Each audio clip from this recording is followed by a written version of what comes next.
Welcome back. Now, employers are being urged to review their bereavement leave policy as part of this year's Pregnancy and Infant Loss Remembrance Day.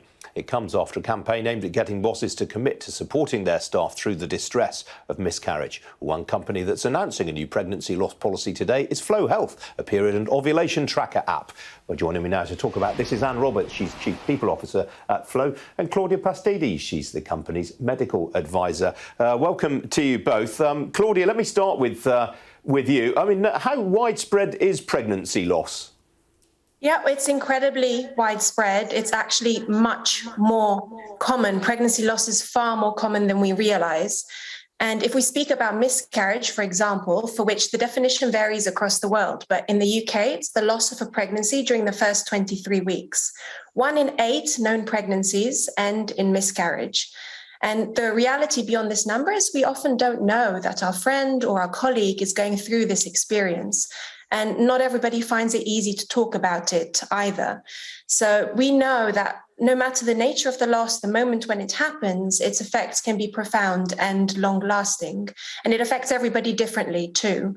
So 30 to 50% of people who've miscarried might experience anxiety, 10 to 15% depression, and also 1 in 6 women who have a miscarriage or ectopic pregnancy experience long-term post-traumatic stress. So it's important to support people at the time of their loss, but also beyond that after. And that's what we hope to achieve with our pregnancy loss policy. So, Anne, what are you going to be changing? What's going to be new about what you do? So we're going to be introducing a pregnancy loss policy that includes anybody who is going through the experience, regardless of their service, where they're in the world, what stage of pregnancy they're in, whether they're the expecting mother or the partner, to be able to take 2 weeks off, no questions asked, self-certified leave, fully paid. Also including more support in return to work and more resources for both the employees going through the experience and their managers and their colleagues on how to support and create an empathetic environment in the workplace for this. And will that policy be extended to employees who've gone through an abortion, or is it just confined to those who've had a miscarriage? Yes, it includes anybody who is going through abortion, as well as if it happens to a baby surrogate mother, if you're a surrogate parent. Claudia, you mentioned just now that this is not something that is widely talked about. Why do you think that is? Because, I mean, I imagine everyone watching this programme, I certainly do, knows someone who's been through a miscarriage.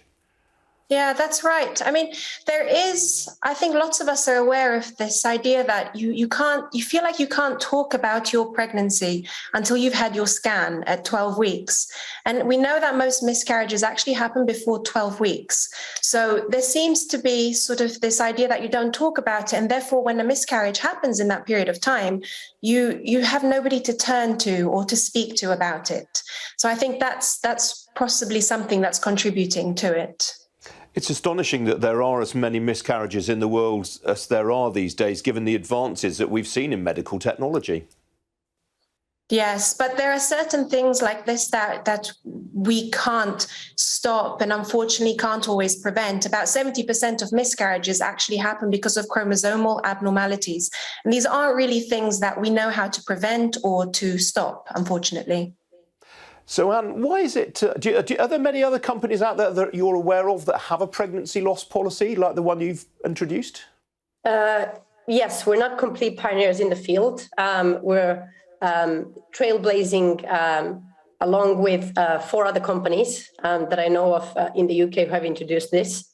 And I'm certain that with the pandemic and the increased focus on mental health, well-being, creating supportive workplaces for employees. You know, long gone are the days of the 2000s where the employer value proposition was about free booze and bouncy castles in the office. The conversation in the industry for employers has moved on to how do you create an inclusive workplace that recognizes that people have a life outside of their work and making a meaningful impact in that support.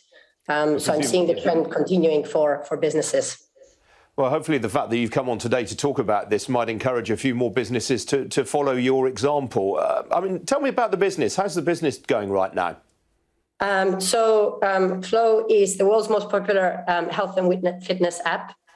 We have over 43 million active users. 1.6 million of them are in the UK alone. The business is growing incredibly strongly, and that's off the back of the heightened awareness in society about menstrual health, about supporting women from early stages of motherhood or from first getting menstruation all the way to menopause. So the focus on reproductive health and female health is incredibly growing field. And off the back of that, we're leading the empowerment of women around the world. So business is doing very well. Good to hear. Well, congratulations on a very worthy initiative. And Claudia, good to talk to you both this morning. Thank you.